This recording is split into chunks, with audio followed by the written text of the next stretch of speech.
Assalamu alaikum wa rahmatullahi wa barakatuh. Hello everybody, I hope that you're doing well. Today we're going to work on Surah AL FAJR. Surah AL FAJR, or the dawn, is made of 30 verses, 30 ayat. It is the 89th surah of Al-Quran Al-Kareem, and it takes its name from the first verse. It was revealed in the city of Mecca, where the Muslims were persecuted. Allah subhanahu wa ta'ala promises in Surah Al Fajr to treat the tyrants of Mecca the same way He treated the tyrants of the past, by illustrating the history of the disbelievers blinded by their despotism and their tragic end. Such was the people of Ad, of Thamud, and Pharaoh. Then Allah subhanahu wa ta'ala addresses the stage of resurrection and the day of judgment. Allah subhanahu wa ta'ala compares the fates of those who are grateful to Him and those who are not. Surah Al Fajr talks about the general moral state of human society. Two aspects are described. The first one, which is the materialistic attitude of people who considered only the goods of this world, wealth, social position, social recognition, and those who know that neither wealth is a reward nor poverty is a punishment, but that Allah tests men in both situations to see what the attitude he will adopt when he is endowed with blessings or when he is afflicted with poverty. Surah Al Fajr was revealed in the city of Mecca following the persecutions inflicted on new converts to Islam. At that time, it was revealed to warn the members of the tribe of Quraysh and to remind them of the tragic end assigned to the people of Ad, Thamud, and Pharaoh. Surah Al Fajr is an exhortation to Muslims, inviting them to worship and fear their Creator. It's an incentive to recognize Allah subhanahu wa ta'ala in ease, to do good by caring for the hungry and the orphan, and to respect others. Surah Al Fajr warns the disbelievers of the terrible consequences of their infidelity and their deceit. Surah Al Fajr is made of 4 parts. The first one is from verse 1 to verse 5. It contains the oaths on the divine creations. It is an invitation to the adoration of Allah subhanahu wa ta'ala at privileged moments. The second part is from verse 6 to verse 14, and it is a historical reminder which gives meanings to our lives, drawing lessons from what has happened to tyrannical and corrupt civilizations. The third part, from verse 15 to verse 20, it is an analysis of the psychology of man and his selfish and self-centered behavior.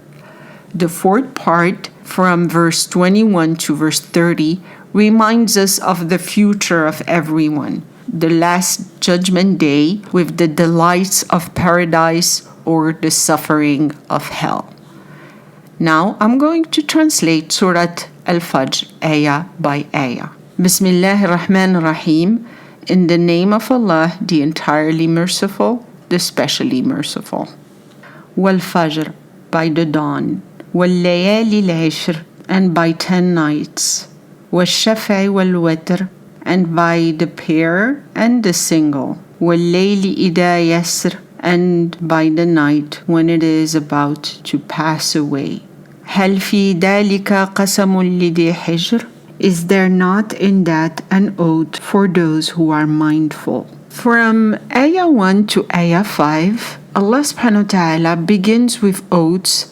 Allah subhanahu wa ta'ala swears by the dawn, the hour when the world resumes life and action. The dawn is that time of the day when the first sunlight rays pierces the darkness of the night. It is a kind of miracle that is renewed every day, every time. Allah subhanahu wa ta'ala continues with a second oath, swearing by the 10 nights. According to various Muslim scholars, these 10 nights refer to the 10 days of the month of Dhul Hijjah. And others think that it is about the last 10 days of the holy month of Ramadan. Allah subhanahu wa ta'ala swears then by al-shaf' al-witr. Shaf', which is even, and al-witr, which is odd, single. It is a more general oath that includes all creatures and beings. Odd and single things found in God's creation refer to the alternation of them, such as the day and the night, the male and the female, the sky and the earth, heaven and hell. All of these cannot be appreciated or understood without their opposite. Or these odd and even could be a reference to the prayers with even or odd rak'at. This oath emphasizes the power of Allah subhanahu wa ta'ala and the splendor of His creation. Allah subhanahu wa ta'ala continues with the oath swearing by the night that passes, and there is only God who is eternal. All of these things bring our attention to the reality of Allah subhanahu wa ta'ala who administers the universe He created. People see all of these things and still don't believe. They should pay more attention and use their intellect. These 4 oaths are the sign of the regularity that exists in the day and the night, and to swear by them makes sense, as if to say, even after having testified of the wise system established by Allah subhanahu wa ta'ala, do you still need another proof to show you that it is not above the power of Allah subhanahu wa ta'ala to bring the hereafter and the last judgment day, and for man to be accountable for his actions? These oaths are addressed to the faithful as well as to those who persist in denying the oneness of Allah subhanahu wa ta'ala. Those will experience a heavy punishment. أَلَمْ تَرَى كَيْفَ فَعَلَ رَبُّكَ بِعَادٍ. Have you not seen what your Lord did to the people of Ad? إِرَامَ ذَاتِ الْعِمَادِ. To the city of Iram with many pillars.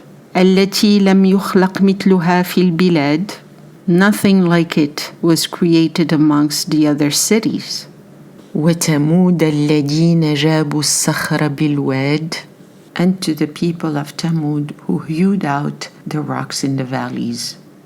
وَفِرْعَوْنَ ذِي الْأَوْتَادِ. And what he did to the Pharaoh, the owner of stakes. الَّذِينَ طَغَوْا فِي الْبِلَادِ. That they were rampant in the cities. فَأَكْتَرُوا فِيهَا الْفَسَادِ. So they increased mischief therein. فَصَبَّ عَلَيْهِمْ رَبُّكَ صَوْتَ عَذَابٍ.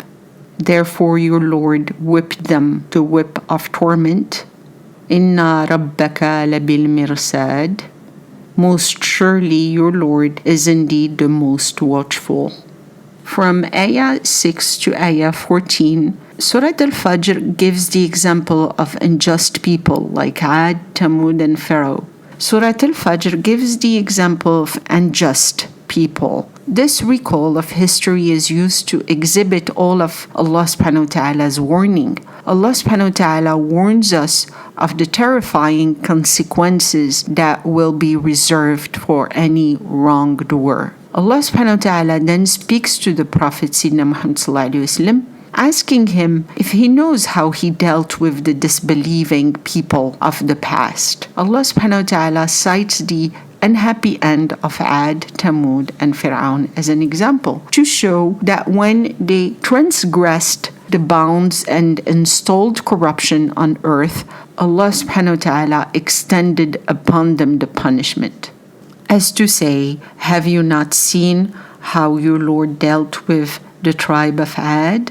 What he did against Iram, the city of the remarkable pillars, and likewise for which was never built in the world, and against the tribe of Tamud, who cut the rock in the valley, and against Fir'aun, the man of amazing armies. All had exceeded the limits of their country and had multiplied the injustices there. But Allah subhanahu wa ta'ala is omniscient. He sees and always observes everything, anywhere, anytime. Then He strikes at the right time. Who are the people of Ad and the city of Aram? The people of Ad, mentioned several times in the Quran al-Karim, are a people of Arabia, more exactly from the city of Aram, which is also called Ubar. This city was an emblem of the incense trade. In Surah Al Fajr, Allah subhanahu wa ta'ala confirms that the city of Aram was destroyed because of the people of Ad, who called their prophet Hud a liar and persisted in their idolatry. The city was destroyed by a sandstorm because of their ingratitude and denial of the oneness of Allah subhanahu wa ta'ala. Who are the people of Thamud? Living in caves which they dug in the rock of the valley of north of Medina, Thamud is an ancient people of Central Arabia who disappeared like the Ad. The name of this people was mentioned in the Quran al-Karim 26 times. They are polytheists who refuse to listen to their prophet Salih. All the verses prove the greatness and the power of Allah subhanahu wa ta'ala by His punishment attributed to the ancient peoples who sowed corruption on earth. فأما الإنسان إذا ما ابتلاه ربه فأكرمه ونعمه فيقول ربي أكرمن. And as for human, whenever his Lord tries him, then treats him with generosity and bestows blessing on him, then he says, my Lord has honored me generously. وأما إذا ما ابتلاه فقدر عليه رزقه فيقول ربي أهنن. And but when he tries him, then gives his sustenance in a measure, then he says, my Lord has betrayed me. كلا بل لا تكرمون اليتيم. Nay, indeed, you do not offer to the orphan. ولا تحاضون على طعام المسكين. Nor do you encourage one another to feed the needy. وَتَأْكُلُونَ التُّرَاثَ أَكْلًا لَمًّا. And you eat away the inheritance, devouring with greed. وَتُحِبُّونَ الْمَالَ حُبًّا جَمًّا. And you love wealth with an exceeding love. Allah subhanahu wa ta'ala, from ayah 15 to ayah 20, He focuses on individuals. Surah Al Fajr evokes the selfish behavior of the ungrateful man, the one who does not recognize the benevolence and the generosity that Allah has devoted to him on his wealth and his heritage. As for man, whenever his Lord tests him by showering him with honors and benefits, he says, my Lord has honored me. But whenever Allah subhanahu wa ta'ala tries him by restricting his sustenance, he says, my Lord has dishonored me. Allah subhanahu wa ta'ala affirms that this is not the case and that both situations are tests to see who is grateful to Allah subhanahu wa ta'ala and who is patient when tested by losses of wealth. Because Allah subhanahu wa ta'ala gives good things to those whom He loves as much as to those He doesn't love, and He deprives of good those whom He loves as much as those whom He does not love. There are tests and trials of life. Some enjoy prosperity and spend their wealth on futile things, and they think that they're rich and owe this exclusively to their intelligence and work and strength. They think little of spending on orphans or the poor, and they devour the inheritances of those who are under their care or guardianship. And they have only one obsession, which is to accumulate always more money. So Allah subhanahu wa ta'ala warns them they are wrong and they will have to give an account to Allah subhanahu wa ta'ala. The man who takes pride in his fortune by discrediting others and despising the last judgment day, Allah subhanahu wa ta'ala warns them that on the day of judgment, his wealth will not help him. Otherwise, those who believe that Allah subhanahu wa ta'ala is responsible for their lack and their poverty, they are unaware that Allah subhanahu wa ta'ala has impoverished them but has also endowed them with other blessings such as good health, for example. And this is only a reason allowing them to distinguish good from evil. Man should thank Allah subhanahu wa ta'ala for all the blessings that He has given him by honoring the orphan and feeding the hungry. كلا إذا دكت الأرض دك دكا. Nay, when the earth is made to crumble into pieces and scatter. وجاء ربك والملاك صفا صفا. And when your Lord comes and the angels gets into rows. وجيء يومئذ بجهنم يومئذ يتذكر الإنسان وأن له الذكرى. And that the day of permission, hell had been brought near. On that day, human remembers and how his remembrance avail him. يقول يا ليتني قدمت لحياتي. He says, I wish I had sent forth good deeds in my lifetime while I was living. فيومئذ لا يعذب عذابه أحد.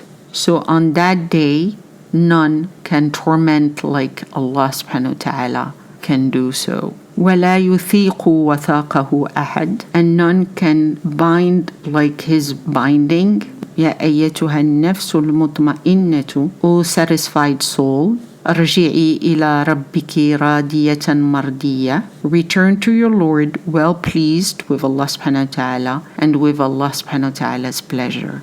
فادخلي في جنتي.